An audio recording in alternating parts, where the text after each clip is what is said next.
استخارہ کا تو کنسیپٹ ہی بالکل ڈیفرنٹ تھا. انہوں نے پتہ نہیں کیا بگاڑ دیا. انہوں نے تو مستقبل کی خبریں دینا شروع کر دی ہیں اس کی بنیاد کے اوپر. میری شادی ہوگی نہیں ہوگی, میری نوکری لگے گی نہیں, میرا ویزا لگے گا یا نہیں. استخارہ یہ تو ہے ہی نہیں تھا. السلام علیکم ورحمۃ اللہ وبرکاتہ. استخارہ کرنے کا سنت طریقہ اور آن لائن استخارہ کروانا, اس کے بارے میں انجینئر محمد علی مرزا نے بتایا ہے کہ جو استخارہ کا جو معاملہ اب ہو گیا ہے وہ تو جو طریقہ تھا اس سے بالکل الگ ہے. اور استخارہ جو تھا وہ اللہ سے مشورہ اور جو باتیں ہیں ان کے معاملے میں استخارہ کا بیان کیا گیا ہے. تو علی مرزا نے اسی چیز پر بات کہی ہے جو آپ بھی خود سنیں گے اور دیکھیں گے تو آپ کو خود پتہ چلے گا کہ استخارہ جو ابھی معاملہ ہو گیا ہے وہ کیا ہے اور ان کو بتایا کیا گیا ہے. اللہ ہم سب کو صحیح راستے پہ چلنے کی توفیق عطا فرمائے. آمین ثم آمین.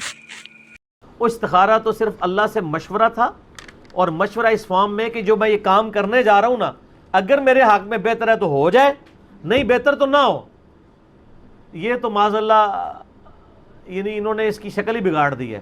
لیکن معذرت کے ساتھ ہمارے مسلمان اللہ سے کبھی یہ مشورہ نہیں کرتے کہ یا اللہ بہتر ہے تو ہو جائے, نہیں بہتر تو نہ ہو. کہتے ہیں یا اللہ بہتر ہے یا نہیں ہے, ہو جائے. تو یہ تو استخارہ نہیں ہے. استخارے کی بنیاد ہی انہوں نے جڑی اکھاڑ کے رکھ دی ہے. پیچھے سے مجھے مشکات المصابیح کی پہلی جلد ہے, وہ اوپر 2 جلدیں رکھی ہیں, ان میں سے پہلی والی جلد دے دیں. میں ان کو استخارے والی دعا بھی صحیح بخاری میں جو آئی ہے نا وہ بتا دوں. یعنی انہوں نے استخارے کا حلیہ بگاڑ گیا, تو مستقبل کی خبریں پتہ کروا رہے ہوتے ہیں. وہ استخارہ تو کہیں بھی موجود نہیں. استخارہ بالکل ڈیفرنٹ چیز تھا.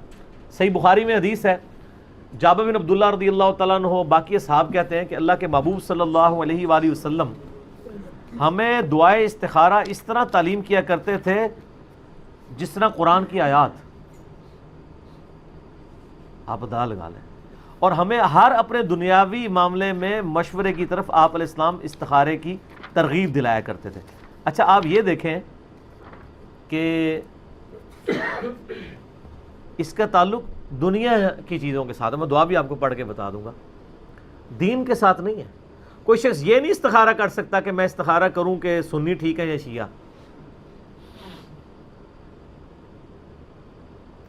دین کے اوپر آپ کو علمی دلائل دیکھنے ہوں گے. بعض لوگ اس طرح کے استخارے بھی کر رہے ہوتے ہیں, اور ماشاءاللہ بریلوی استخارہ کرتے ہیں تو دیوبندی غلط نکلتے ہیں, دیوبندی استخارہ کرتے ہیں بریلوی غلط نکلتے ہیں. کیونکہ استخارہ وہ ہو نہیں رہا ہوتا, وہ ان کا اپنا ایک آپ سمجھ لیں خود ساختہ قسم کا استخارہ ہوتا ہے, اس کا قرآن و سنت سے کوئی تعلق نہیں. پہلی بات کلیئر کر لیں, استخارے کا تعلق صرف دنیاوی معاملات کے ساتھ ہے. دنیاوی لین دین, دنیاوی کوئی شخص یعنی کاروبار شروع کرنا چاہتا ہے, کوئی اگرچہ یہ بھی الٹیمیٹلی دین میں آتا ہے لیکن دنیاوی معاملات کی بات ہو رہی ہے, عقائد کی نہیں. شادی کہیں کرنا چاہتا ہے, کوئی کسی کے ساتھ معاملہ کرنا چاہتا ہے, یہ والا دینی معاملات کو قرآن و سنت سے اخذ کیا جائے گا.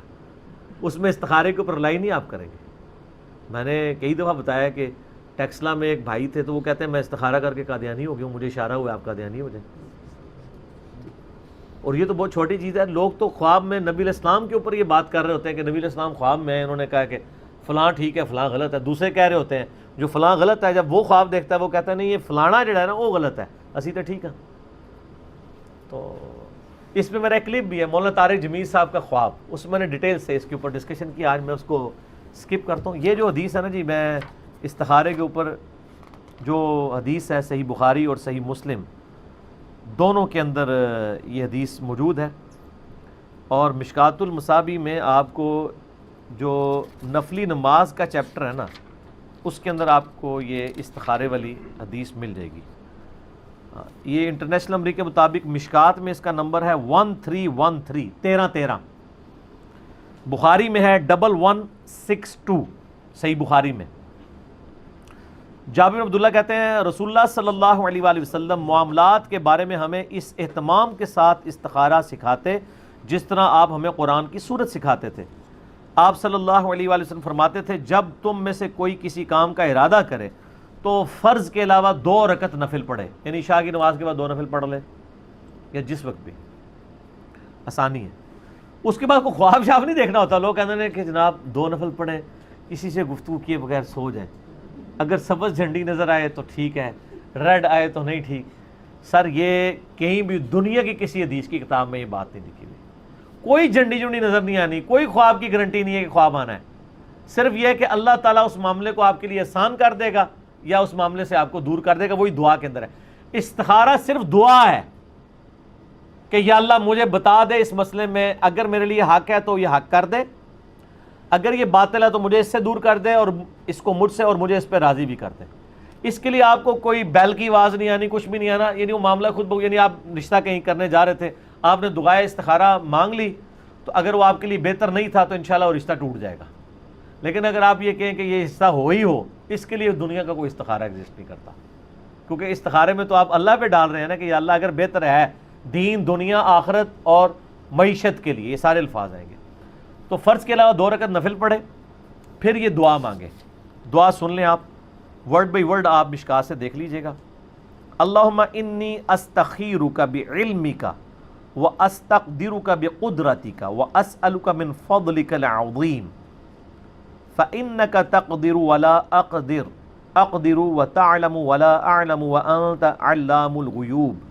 اللہم ان کنت تعلم ان هذا الامر خیر لی فی دینی ومعاشی وعاقبت امری فاقدرہ لی ویسرہ لی ثم بارک لی فیہ وان کنت تعلم ان هذا الامر شر لی فی دینی ومعاشی وعاقبت امری.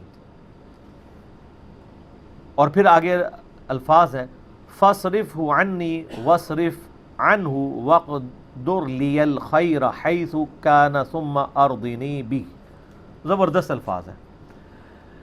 اے اللہ تعالیٰ میں تجھ سے تیرے علم کی مدد سے خیر مانگتا ہوں, تجھ سے تیری قدرت کے ذریعے قدرت مانگتا ہوں, اور میں تجھ سے تیرا فضل عظیم مانگتا ہوں. بے شک تو ہر چیز پر قادر ہے اور میں کسی چیز پر قادر نہیں. تو جانتا ہے جبکہ میں کچھ بھی نہیں جانتا, اور تو تمام پوشیدہ چیزوں کا جاننے والا ہے. اے اللہ اگر تو جانتا ہے کہ یہ کام جس کے لیے میں استخارہ کر رہا ہوں میرے لیے دین, میری زندگی اور میرے انجام کار یا میری آخرت کے لیے بہتر ہے, تو اسے میرے لیے مقدر کر, آسان کر, اور پھر اس میں میرے لیے برکت بھی پیدا فرما. اور اگر تیرے علم میں یہ کام میرے لیے, میرے دین, میری زندگی اور میرے انجام کار یا میری آخرت کے لحاظ سے برا ہے, تو اسے مجھ سے دور کر دے اور مجھے اس سے دور کر دے, اور میرے لیے خیر و بھلائی مقدر فرما, وہ جہاں کہیں بھی ہو, پھر مجھے اس کے ساتھ راضی کر دے. یہ پڑھنے کے بعد نبی اسلام فرمایا پھر اپنی حاجت کا نام لیں, اگر وہ رشتے کے لیے کر رہا ہے, جس کے لیے بھی. یہ اردو ترجمہ بھی آپ پڑھ سکتے ہیں, عربی دعا ضروری نہیں آپ پڑھیں, یہی ترجمہ پڑھ لیں, اپنے الفاظ میں بیان کر لیں. اس کے بعد کچھ نہیں لکھا ہے, کوئی جھنڈی نظر آئے گی, رنگ نظر آئے گا. یہ صرف دعا ہے کہ اللہ تعالیٰ کے آپ سپرد اپنے معاملے کرتے ہیں. اگر آسانی ہے اس میں میرے لیے آسانی کر دے, مشکل ہے تو اس کام کو روک دے, رکاوٹیں ڈال دے. اس میں ہم کس لیے کر رہے ہوتے ہیں کہ رکاوٹیں ہٹائی جائیں, اس کے لیے کر رہے ہوتے ہیں. یا کبھی کہیں سے جان چھڑانی ہو تو خام خواہ کہتے ہیں استخارہ کی طرف جواب ہی صحیح نہیں آیا. صحابہ کو تو کبھی جواب نہیں آیا استخاروں کا, یہ آپ نے خود کہانیاں بنائی ہوئی ہیں. اور آن لائن استخارے تو آپ کو پتہ ہے وہ تسبیح سے بھی استخارہ کرتے ہیں, وہ باقاعدہ انہوں نے تسبیح ہاتھ میں پکڑی ہوتی ہیں. وہ نا یہ ہم نے خود بھی چونکہ دیکھے بھی ہوئے ہیں, کیے بھی ہوئے ہیں, اللہ کے فضل سے, اللہ معاف کرے. اچھا وہ کہتے ہیں جی وہ جو استخارہ کرنے والے وہ کہتے ہیں آپ تسبیح ہاتھ میں پکڑ لیں تو آپ اپنی وہ چیز بیان کریں.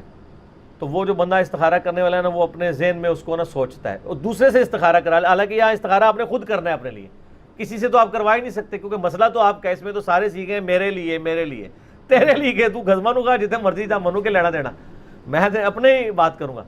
تو وہ پھر استخارہ جب کراتے ہیں نا, یہ جو آن لائن استخارہ ہے نا وہ اس طرح ہی ہو رہا ہوتا ہے.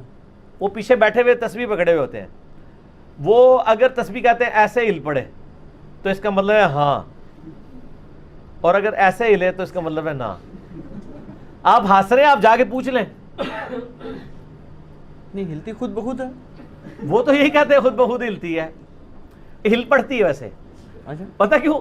ظاہر ہے یہ کتنی دیر آپ سیدھا اس کو پڑھ کے رکھیں گے, ہلکا ہاتھ جھومش کھا ہی جاتا ہے نا, کہیں نہ کہیں جائے گی. ہاں تو باقی ان کا تو کوئی اعتبار نہیں ہے, جو بھی ایسے کر دیں, اس کی کچھ کرنے کی ضرورت نہیں. میں آپ دیکھیں, میں آپ کو یہ ہاتھ ہلائے بغیر اس کو ہلا کے بتا دیتا ہوں, یہ دیکھیں